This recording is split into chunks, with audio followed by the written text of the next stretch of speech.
El día de hoy vamos a ver la parte 2 de ese tercer problema que en el matrimonio es un asunto muy importante, causante de muchas separaciones, los conflictos financieros, esas diferencias en los valores, esas diferencias en la falta de transparencia y en la gestión individualista de los recursos. Este conflicto, hermano, más que dinero, es sobre la unidad y sobre la fe. Y las finanzas son la primera prueba de saber si verdaderamente estamos siendo una sola carne en el matrimonio. Y vimos aquel texto de San Pablo a los Hebreos, capítulo 13, versículo 5. Ahí el apóstol nos advierte que la raíz del problema económico es la avaricia. Mire cómo lo dice, hermano. Vuestra conducta sea sin avaricia. Conténtense con lo que tienen ahora, pues el Señor dijo, no te desampararé, ni te dejaré. Palabra de Dios. Mira, hermano, qué texto tan lindo. Ese versículo vimos que nos enseña tres verdades esenciales sobre el dinero en el matrimonio. Nos dice que el mal no es el dinero, sino que la avaricia, esa avaricia individual. Y es que cuando el dinero es mío o es tuyo, la avaricia envenena. Y el matrimonio, hermano, como hemos visto, es una sola carne, exige que los recursos sean nuestros. La otra cosa es, hermano, es que estemos contentos. Tenemos que tener contentamiento con lo que tenemos ahora. Y es que los conflictos financieros surgen de ese miedo que tenemos a la escasez, de ese miedo al futuro, de qué vamos a hacer, algo tan incierto. Y entonces cuando aprendemos a contentarnos, ese es un acto de fe radical que va confiando en esa promesa que Dios nos hace ahí, que no nos va a desamparar. Y hermano, Dios es un Dios providente, un Dios que provee. Si logramos confiar en Él, entonces no vamos a necesitar atesorar o controlar egoístamente nuestros recursos. Y tiene que haber también una confianza en la transparencia, porque si confiamos en Dios y estamos contentos, confiamos en Dios y confiamos en nuestro cónyuge, ahí mostramos unidad y entonces ya no va a haber necesidad de que ocultemos nuestros gastos, nuestras deudas, nuestros ingresos, hermano, porque la falta de transparencia es la evidencia de que la avaricia individual todavía domina a la caridad conyugal. Y recuerda, hermano, que lo que queremos es que la clave para resolver esos conflictos financieros en el matrimonio es transformar esa avaricia individual que llevamos de nuestra casa al matrimonio en caridad conyugal para aprender a ser solo una carne en emociones, en espiritual, en una sola carne física, en donde ya no vale lo tuyo ni lo mío, sino que es lo nuestro, pensando siempre en un bien común. Y vimos aquel ejemplo, hermano, donde la esposa quería 1,000 quetzales para un retiro espiritual y el esposo quería usar esos mismos 1,000 quetzales para pagar una pequeña deuda de la tarjeta. Y vimos que la solución no era culparse, no era alegarse, sino que la solución era que nos sentáramos ahí en pareja y ver cómo podíamos utilizar esos 1,000 quetzales para satisfacer nuestros dos valores comunes. ¿Se acuerda, hermano, que la muchacha quería para el retiro y el joven quería para pagar la tarjeta? Entonces la manera sería que utilizáramos 500 quetzales de la deuda para satisfacer la seguridad y destinar 500 para satisfacer el crecimiento de la esposa en ese crecimiento espiritual que iba a tener en su retiro. Recalcando, hermano, que la unidad es más importante que una meta puramente individual. Y el día de hoy, hermano, vamos a ver cómo transformar esa avaricia individual utilizando la caridad conyugal. Y es que la psicología católica, hermano, entiende que el dinero es una herramienta para la caridad y una herramienta para la misión. Y la solución a esa gestión que tenemos ahí individualista es el desprendimiento. El desprendimiento, hermano, es lo opuesto a la administración individual de los bienes, a esa avaricia. Y es que todo lo que entra en la casa, hermanos, todo lo que entra en la casa, todos los ingresos, todas las herencias, todos los bonos, ya no es mío, sino es del sacramento, de esa unión entre dos personas. Y es que, hermano, el dinero debe ser sacrificial, debe ser para los dos, debe haber un desprendimiento, ya no meramente una gestión individualista. Y si estuviéramos en un retiro, hermano, yo te diría que hiciéramos un presupuesto del sacerdocio conyugal. Esa dinámica del presupuesto del sacerdocio conyugal, su objetivo es que cambiemos de la gestión individual a la unidad total, una sola cuenta, un solo plan financiero y no cada uno por su parte. La pareja en ese momento, si estuvieras aquí, yo te pediría que en 2 tarjetas separadas y anónimas, la pareja va a escribir en 2 tarjetas separadas y anónimas, la pareja A va a poner en la primera tarjeta, la tarjeta A, va a poner la deuda o un gasto secreto que más vergüenza me da. Eso va a poner en una tarjeta una persona, un cónyuge. Y la otra va a poner, por ejemplo, la meta de ahorro o gasto que mi cónyuge no comparte. Por ejemplo, podríamos poner la deuda o gasto secreto que más me avergüenza. Y la otra persona puede poner la meta de ahorro o gasto que mi cónyuge no comparte conmigo. Después de haber escrito en esas tarjetas, se intercambian las tarjetas, cada uno asume la culpa y la responsabilidad de la tarjeta del otro. Por ejemplo, el esposo dice: asumo la deuda que tienes, esa es nuestra deuda.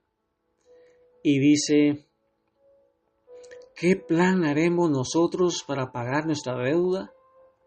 El hermano, ¿cómo tendría que decir el esposo?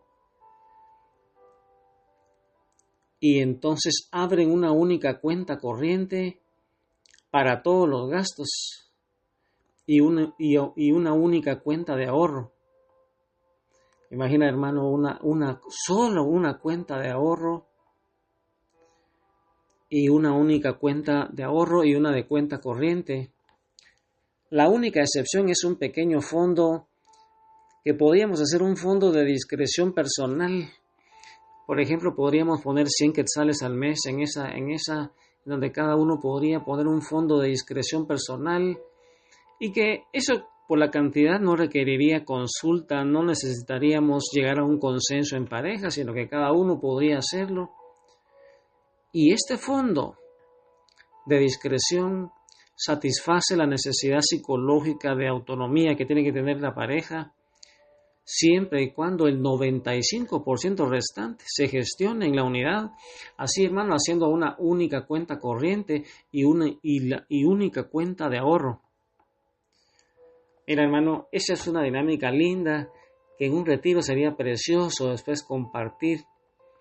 Y hoy, hermano, ya para ir terminando ese tema número 3, es la parte 2 de cómo los conflictos financieros son bien importantes resolverlos para que no haya una catástrofe económica en pareja.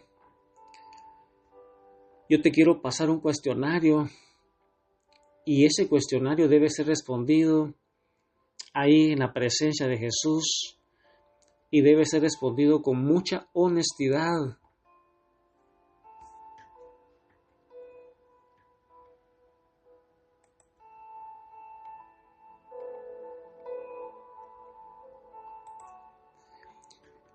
La primera pregunta es: Hermano, si tú recibieras un bono inesperado de un mes de salario,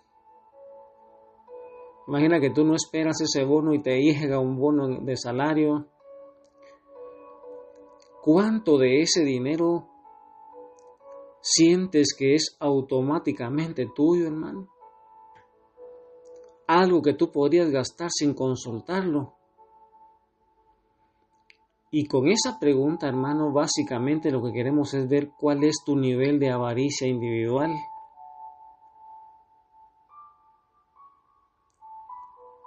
La segunda pregunta es, ¿hay algún ingreso, alguna cuenta o una deuda, aunque sea pequeña, que tu cónyuge no conoce con exactitud, hermano? Si la respuesta es sí, ¿cuándo lo confesarás para restaurar esa unidad? Recuerda que en el matrimonio no deben haber secretos, silencios, ocultación de gastos, de deudas, de gestión de dinero. Debe haber totalmente transparencia.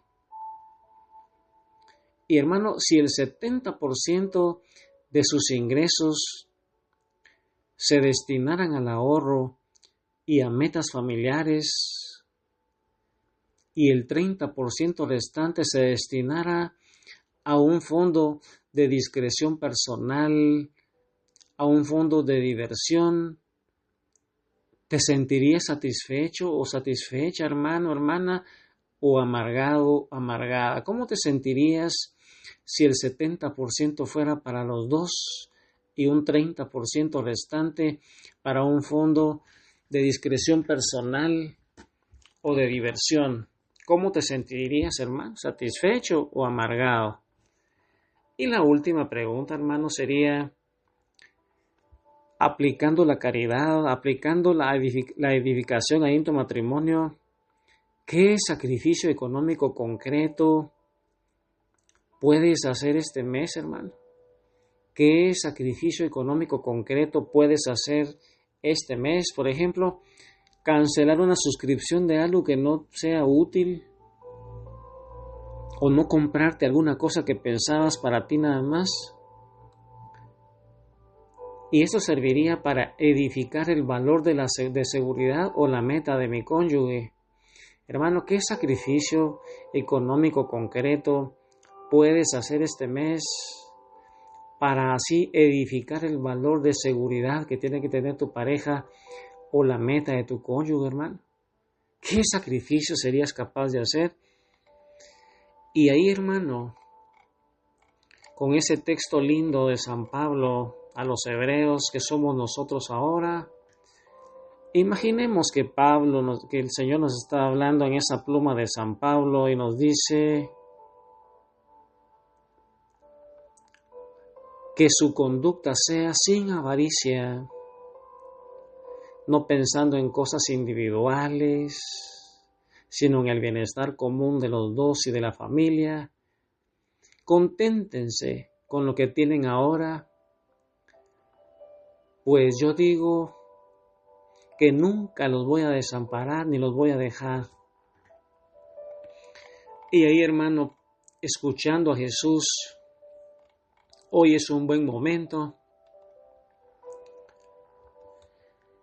para que los dos elevemos nuestras manos al cielo y nuestra voz a Jesús y le digamos, respondiéndole a todo eso que nos ha enseñado hoy: Señor Jesús, tú que fuiste pobre y nos enseñaste a vivir desprendidos de los bienes terrenales,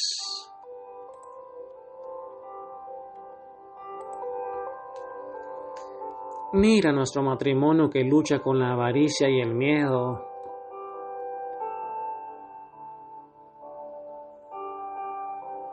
Luchamos contra ese individualismo y a ese miedo que nos paraliza, miedo al futuro, miedo